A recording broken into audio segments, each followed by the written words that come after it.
Le monde des anciennes Miss France est en deuil ce jeudi 17 octobre 2024, avec l'annonce du décès de Véronique de Bibicoff, couronnée Miss France en 1955.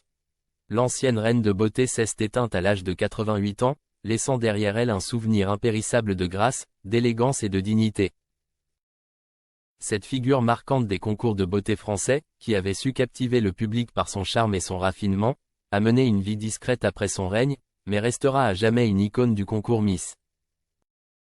Le 14 décembre prochain, se tiendra la 95e édition de l'élection de Miss France.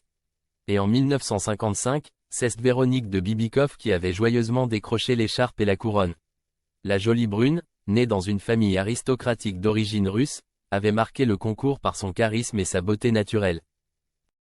Le choix de la jeune femme, née au sein d'une famille exilée après la Révolution russe, avait d'ailleurs suscité beaucoup d'intérêt dans cette période d'après-guerre.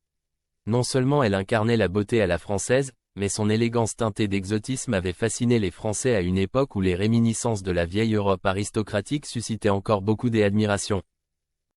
Véronique de Bibicoff s'était présentée au concours avec une distinction qui reflétait parfaitement ses origines nobles et son éducation raffinée.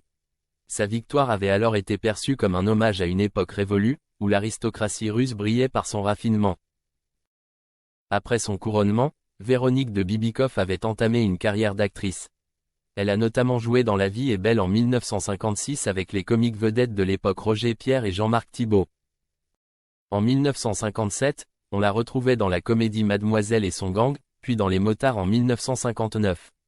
On note qu'elle a aussi donné la réplique à Lino Ventura et Eddie Constantine dans le polar Ces dames préfèrent le mambo, 1958.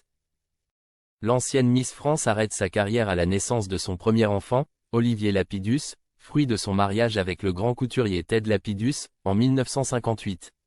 Celle qui est née sous le nom de Véronique Zuber épouse, en seconde noces, le prince russe Georges de Bibicoff, mort en 2021, avec qui elle aura 2 enfants, Alexis de Bibicoff, 1966, et Natacha de Bibicoff, 1967.